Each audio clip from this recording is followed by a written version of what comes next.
teman-teman, kembali lagi di iTech TV. Sekarang saya Azrin bersama dengan Bapak Saya Imam Salahuddin ya, sebagai koordinator KIP, Kartu Indonesia pintar. Pintar. Betul. Sekarang aku mau tanya-tanya nih Pak tentang KIP, boleh ya Pak? Boleh, kalau gitu saya copot dulu ya, Boleh apa Pak, ya silahkan. maskernya ya. Oke, thank you. Aku mau nanya nih Pak, Boleh. KIP itu apa sih?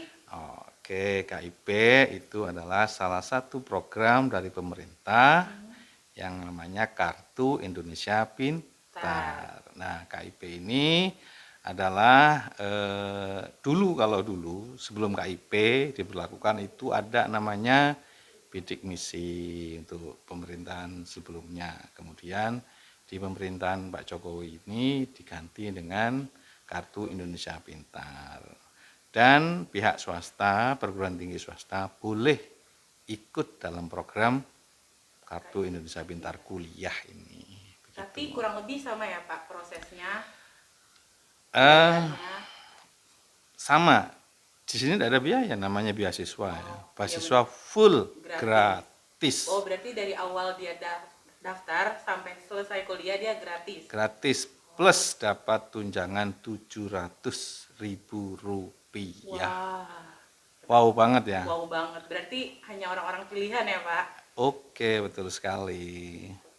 Siapa aja sih, Pak, yang berhak buat ikut program ini? Untuk KIP itu warga seluruh Indonesia. Dari Sabang sampai Merauke itu berhak mendapatkan KIP, Kartu Indonesia Pintar Kuliah.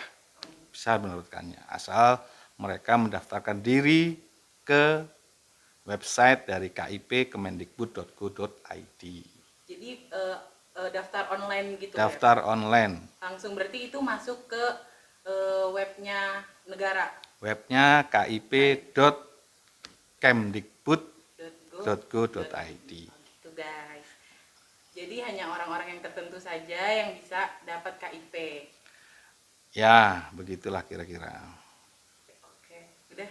Terus mungkin proses akan diterimanya itu bagaimana? Nah, untuk proses diterimanya itu ada beberapa tahapan ya. Yang pertama itu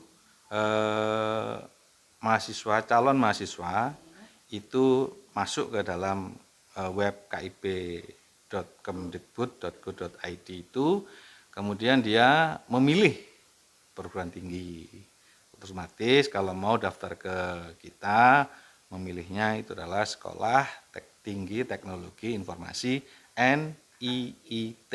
Nah, di situ nanti setelah klik NIIT itu memilih perguruan tinggi, ada dua jurusan yang ada di situ yang kita buka, yaitu jurusan Teknik Informatika dan Sistem Informasi. Di situ juga sudah ada nilai akreditasi kita. Di situ tinggal calon mahasiswa itu tinggal memilih aja, mau IT, mau SI, semudah itu. Setelah itu gampang banget, betul. Setelah itu kita akan seleksi calon mahasiswa, memasukkan persyaratan-persyaratan yang ada di dalam website itu. Kalau boleh tahu persyaratannya apa aja tuh, Pak? Antara lain itu ada kalau punya Kartu Indonesia Pintar boleh dimasukkan. Kalau tidak, harus memasukkan data adalah keterangan tidak mampu dari desa. Oh, biasanya diurus dulu ya dari karena banyak siswa kan tidak punya Kartu Indonesia Pintar. Nah, kemudian Kartu Indonesia Pintar ini diteruskan ke Kartu Indonesia Pintar Kuliah. Begitu. Kartu Indonesia Pintar ini apakah harus ngurus di sekolah? Apa hanya harus punya KIP yang lalu atau gimana? Kalau KIP itu mulai dari SMP sudah ada. SMP dilanjutkan ke SMA, biasanya itu langsung terhubung antara Disduk dan Dinas Pendidikan setempat. Nah, sehingga ketika ada kartu KIP dipunya, kalau masuk ke dalam KIP kuliah akan jauh lebih mudah. Begitu. Karena seleksinya terutama itu. Tapi kalau yang belum punya, sebelumnya dia di SMA nggak tidak pakai KIP. Tidak apa-apa, tidak pakai KIP asalkan dia bisa ngurus kartu yang namanya tidak mampu. Tidak mampu, tapi tidak perlu urus di sekolah sebelumnya. Tidak perlu, tidak apa-apa. Ya.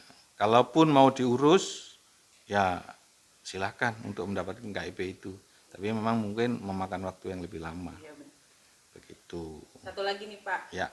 apa sih ketentuan khususnya untuk memiliki kartu Indonesia Pintar? Itu mungkin kalau urusan ke kita itu adalah bagaimana caranya masuk menggunakan proses beasiswa KIP ke kita gitu ya, mending seperti itu ya.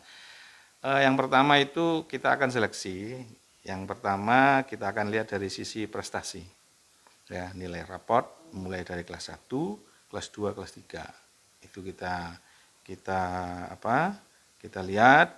Kemudian yang kedua ada prestasi akademik yang kita lihat, dia bisa juara apa, juara matematika, juara apa dan lain sebagainya, prestasi akademik.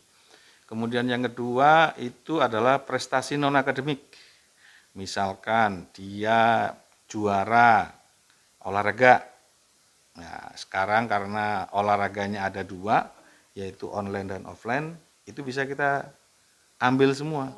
Online-nya misalkan dia juara PUBG.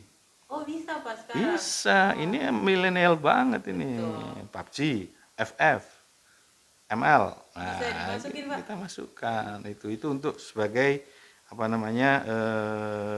prestasi dia. Begitu, selain prestasi akademik yang dia sudah punya. Itu adalah nanti menentukan kita ranking, karena KIP ini punya kuota. Pendaftar kita banyak, kuota sedikit, otomatis kita lakukan rankingan begitu. Oke, ada lagi ditanya. Sudah, Pak. Itu aja ya mungkin podcast kita hari ini. Untuk lebih jelasnya bisa tanya kemana nih Pak? Ke saya boleh. Ke Bapak Imam ya, di Ya, nomor 0856 1747 344. Oke, gitu. Sekian podcast dari kami. Dadah.